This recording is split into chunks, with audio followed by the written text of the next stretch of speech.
Good evening. I'm Dr. Greenbrier Almond, and thank you for joining us on our program, Tender Loving Care, where we talk about this interface between Christianity and medicine.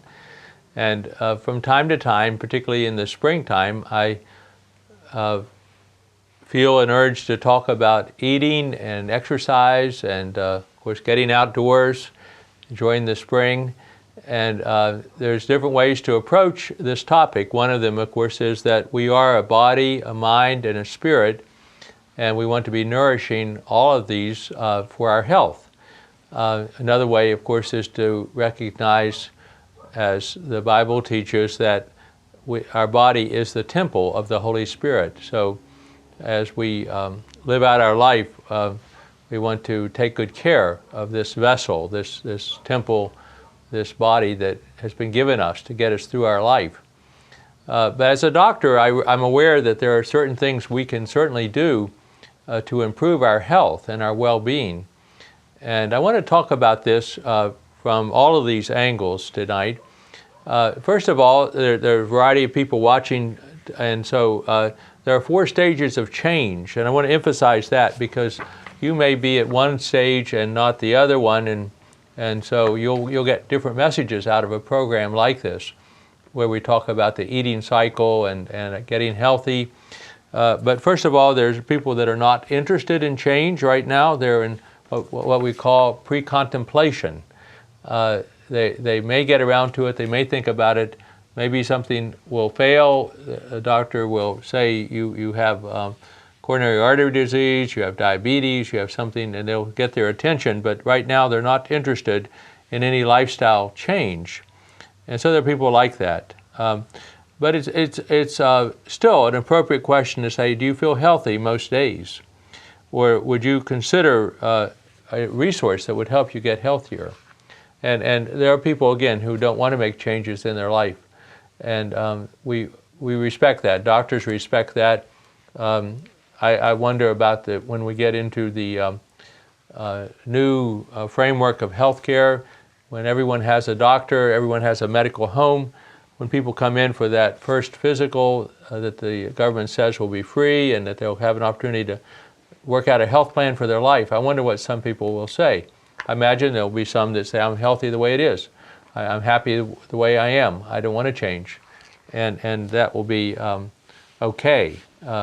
A second thing, when we start thinking about getting healthy, getting into springtime and exercise and diet, is the contemplation phase. People are open to making changes for health, but they're sitting on the fence. They've talked about it, but they're not really haven't done anything about it. Maybe even the New Year's resolution was to lose 10 pounds, but here we are in April, and you haven't lost 10 pounds. So that would be a contemplation stage. And it's important to start to talk about ways to get to your goals. Eating more vegetables and fruits, spending more time walking, something like this. More me time, setting aside time for yourself, for your hobbies and your interests. Those are all things that we can do. But a lot of people will be contemplating what they want to do. And this may be the time in the spring to do something about it.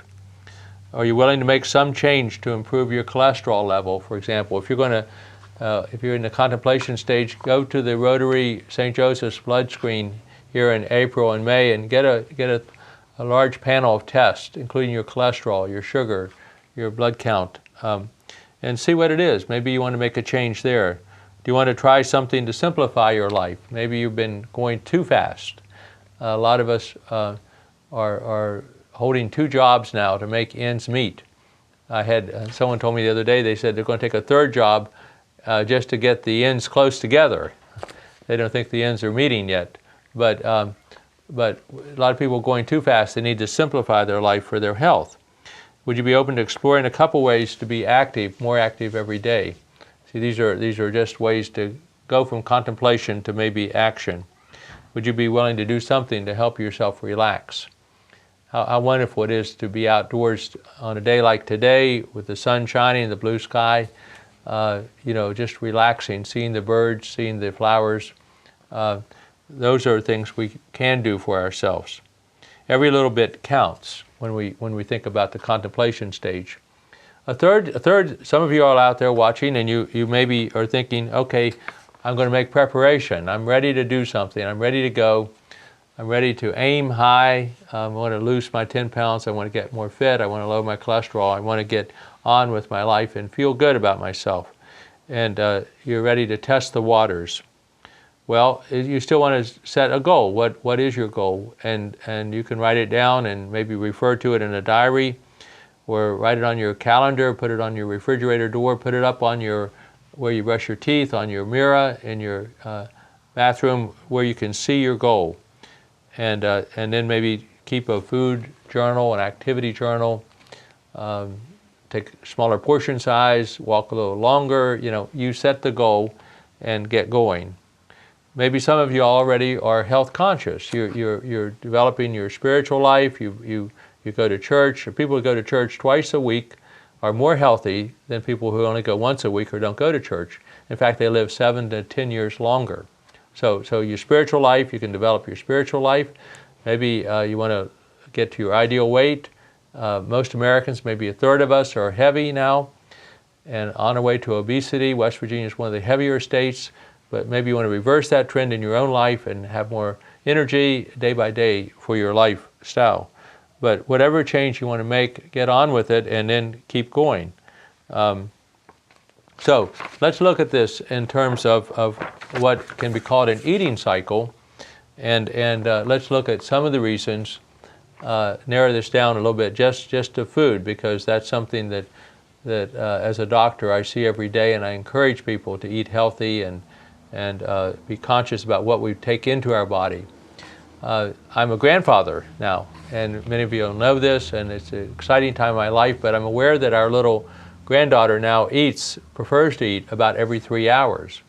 This is even to wake her mom up in the middle of the night, for breast milk, and then in the daytime about every 3 hours. That's a hunger type of response. That why we eat. We eat instinctively at a certain time. Ideally, if you wanted to think about small meals throughout the day to be absolutely healthy, keep your energy up, it might be 6 small meals. Some people who have eating disorders, diabetes, other problems, find that they need, because they don't store energy well, to take food about 6 times a day instead of the traditional 3 meals a day. Some people are on the other side of life. I remember my grandparents eating 2 meals a day and then maybe just snacking in the evening, not eating very light. There's an old saying, eat breakfast like a king, eat lunch like a prince, eat supper in the evening like a pauper, as a way to health. Some people will find that, but you need to examine why you eat, maybe why you overeat. Some people, of course, do it. I'm personally have a hard time with buffets. When I go to a place where there's too much food, then I want to sample too much food. Church dinners might be something that are like a buffet to me. So I have to be aware of that and decide ahead of time what I'm going to do. There's a why part to our cycle then. There's a when part. When do we eat? And that's, of course, we generally should eat when we're hungry and not eat when we're not hungry.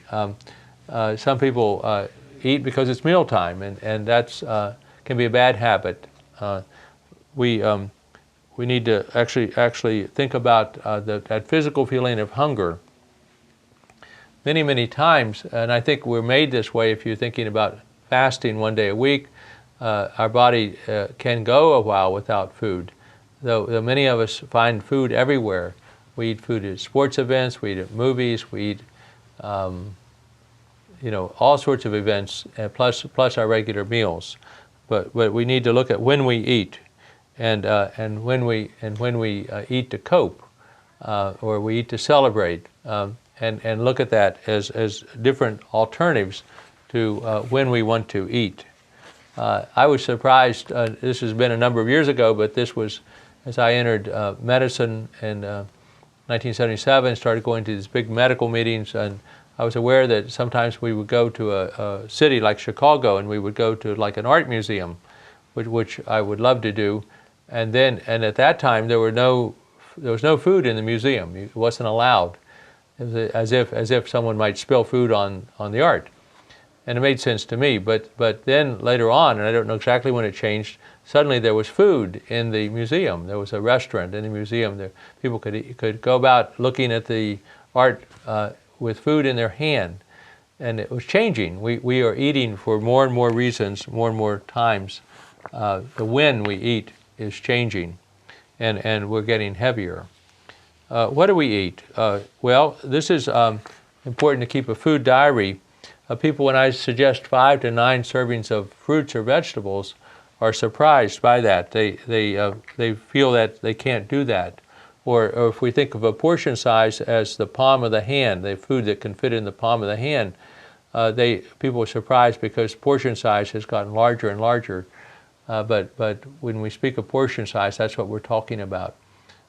When we say that someone should have 23 almond nuts or some type of walnut or something every day, it's why 23? Well, when you put nuts in your hand and grasp them, that's about what an average hand can hold.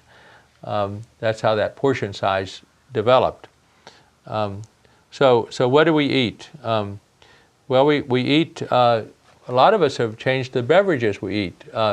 We've gone to sweet tea, we've gone to colas and sweet drinks, even fruit drinks now are not fruit juices that are 100% fruit, but rather fruit drinks that are mostly sugar. And so we're eating a lot more sugar. And we could of course go to water, and that would be better for us. So the how we eat is also important as we look at getting healthy this spring. How do we eat? So you see what I'm doing? I'm doing the questions that a journalist asks, as we were taught the why, when, where, how, what, so forth questions that we go through. But how do we eat? Well, some of us eat distracted. We watch TV.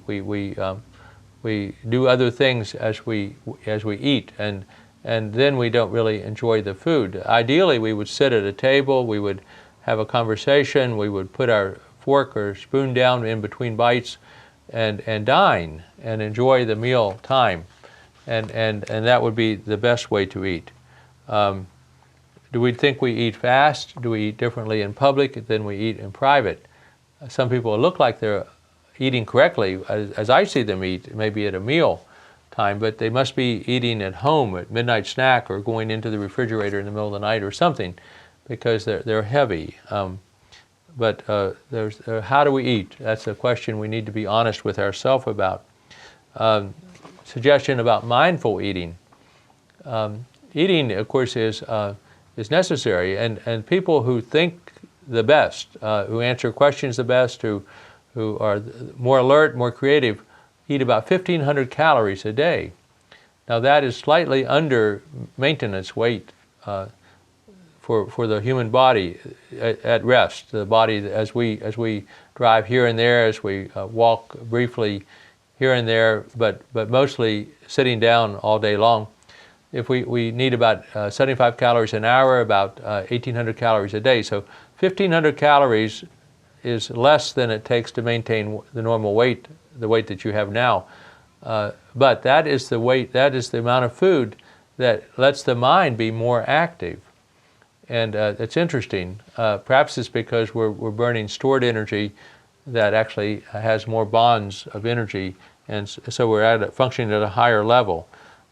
People who live the longest, there's now 10,000 of us every day in America who's turning 65, going on Medicare every day.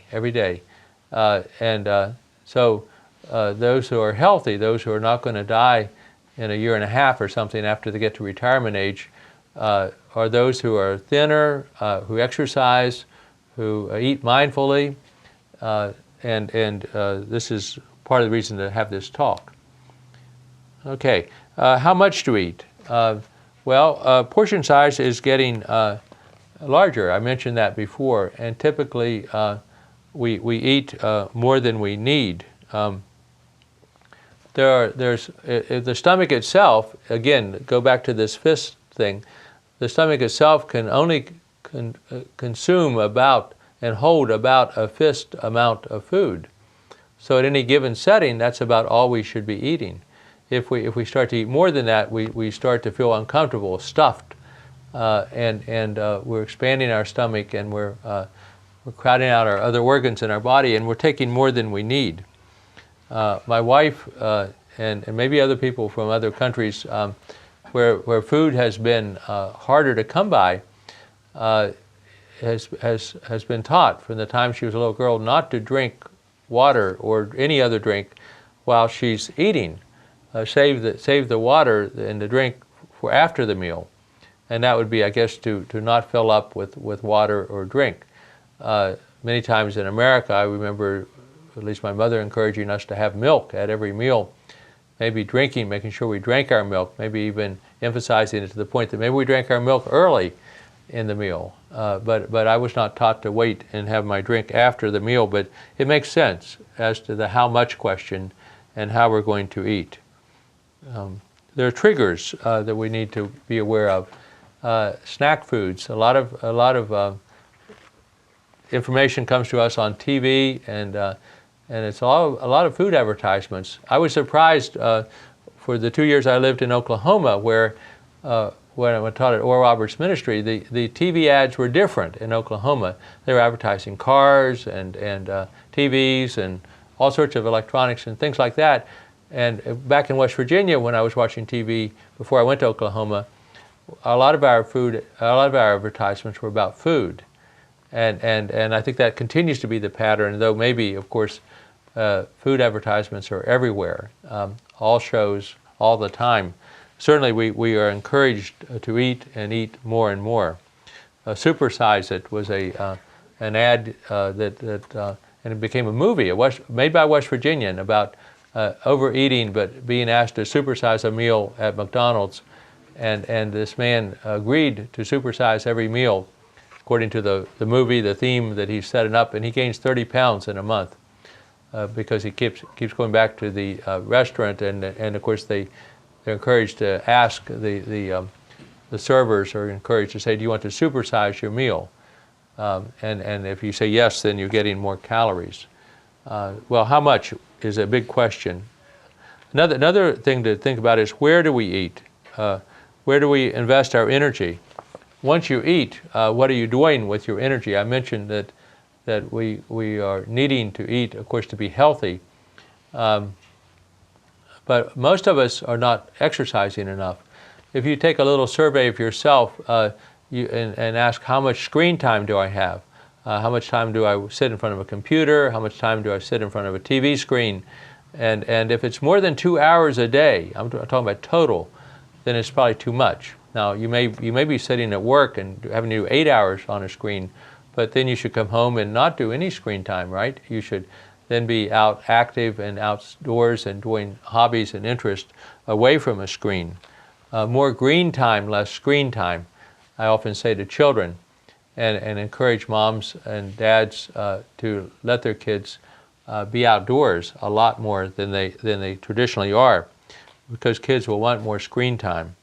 How physically active are us? We seem to have two groups of people. I mean, a lot of kids growing up very, very active, and I think it's wonderful that there's women's sports now and men's sports, of course, and a lot of kids do various sports teams, and that's to be encouraged. But there are also a lot of people just participating by watching the sports. And I remember one time hearing someone comment this way, that during a football game, a professional game, there were 22 people on the field playing this game, and they were desperately in need of rest. And there were like 50,000 people in the stands desperately in need of exercise. And so we do, many people don't do enough activity time. Do you get in a half an hour of walk a day or something equal to that? More days than not. Do you get in some other activity, gardening or hobbies or interests that you may do? When we overeat, of course, our body's forced to store the food, isn't it? And that's again why we gain weight. So it's storing for what need, for future activity needs, and springtime is a good time to increase our activity level. Exercise will also improve our stamina and our health. There's actually three reasons, or three forms of strength, if you want to think about it. There's the strength to lift something that's very heavy, and we're not called upon to do that very much in our society. Most of the strength that we need is to put our finger on a button and press the button and it'll work, turn a key or something like this. But what we do need is stamina, energy that lasts all day long. And energy drinks, you see this advertised and so forth, but that's a shortcut. This exercise and fitness will give us stamina all day long. It'll store more energy, it'll be released slowly all day long. And a goal might be a half an hour of walking or 10,000 steps a day or 3 miles walking, however you want to think about this, but that amount of activity every day. Actually, exercise is known as an antidepressant. It's one of the easier antidepressants to take, if you will. It gives us energy, an energy boost, and it's the equivalent of taking 20 milligrams of Prozac every day if you walk 3 miles a day. Your body makes that much serotonin, a substance found in Prozac being a standard antidepressant. So exercise is a great antidepressant of sorts too. Well, let me then walk you through, and I'm doing this little fitness inventory, diet inventory with you, as doctors do in their office. As we said in the beginning, we characterized where are you ready to go? Are you pre-contemplation, your contemplation, you're preparing, or you're actually changing your life? And then we talk about the eating cycle.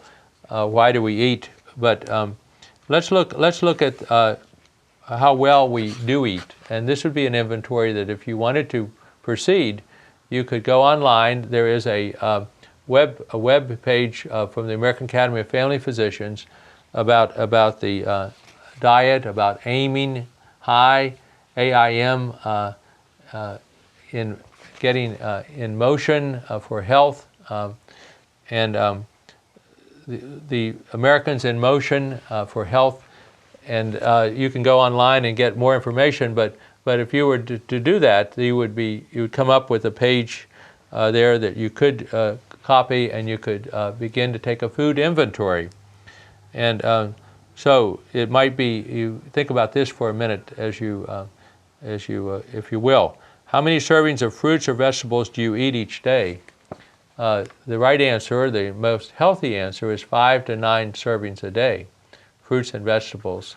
Other people, as they take inventory of themselves, will find themselves getting 3 or 4 vegetable servings or fruit servings a day, maybe one with each meal, maybe an extra fruit someplace along the line. Some people will find themselves 2 or less. Many times I have children will say, well, let's see, doctor, and they try to answer right, but they'll say, I have a potato, French fried potato, and I put ketchup on it. So that's a fruit. That's, both of those are fruits. The fruit of the pomme de terre, the fruit of the earth, and the tomato is actually a fruit. So that would be, they would count that as the 2, but they have a hard time going beyond that. How many servings of whole grains, like whole grain bread or cereal or oatmeal or brown rice, do you get every day? And again, the healthiest answer is about 3 servings a day. Many people would get 2, maybe would get 1. Some people get less than that. The carbs are not an issue in our society. We have a lot of bread products, a lot of cake, a lot of things like this, but the healthy eating, if you have choices, and we do all have choices, would be the whole grains or the brown rice or oatmeals, things like this. How many times a day do we eat lean protein like chicken, turkey, fish, tofu, or beans? Used to be West Virginia's had a lot of beans, pot of beans on all the time. So the answers might range for this lean protein from 6 times a week, maybe 3 or 5 times a week, maybe 2 times or less a week. And so chicken counts, turkey counts, fish counts, all these things, as long as they're not fried. And of course tofu or soy products and beans count. And how many times a week do we eat of high-fat food, fried food, or pastries, or chips? And I guess the best answer is only once a week or less. We can live without a lot of these fried foods. But again, some people 2 or 3 times a week they'll get this, or more than 4 times a week they'll get this. And these are snack foods, and snacking is something that we do more and more of in the public arena, in sports and movies and so forth, and we can overeat. So a few more questions here, and I'm hoping that I'm interested in you in getting healthy in the springtime and considering diet, exercise, holistic approach, the body, mind, spirit approach to health. How much margarine or butter or meat, fat, or lard do you take? Of course, the answer is very little, or you take a moderate amount, or a whole bunch. And some people smother their food with things like that, and there's problems with that. How much sugary drinks do you take? Of course, the best answer is none. Some people get 1 or 2. Some people get every day. How many times a week do you eat desserts or other sweets? 3 or less, 4 to 6, maybe every day. We get so much sugar in our diet in America. And then how often do you eat when you're not hungry out of emotional needs? And sometimes people do that. There are, again, even themes of ads. You deserve a break today. I mean, like an emotional need. And so people are encouraged to eat. Well, thank you very much for joining us on our program, Tender Loving Care. Every week we try to talk about an area that involves that interface between Christianity and medicine. And I think that what we eat, what we take into our body, how we exercise, how we use this body that God has given us is certainly right at that interface. I'm very grateful that Channel 3 is our local community broadcaster and allows us to be on this program. And we look forward to seeing you again next week.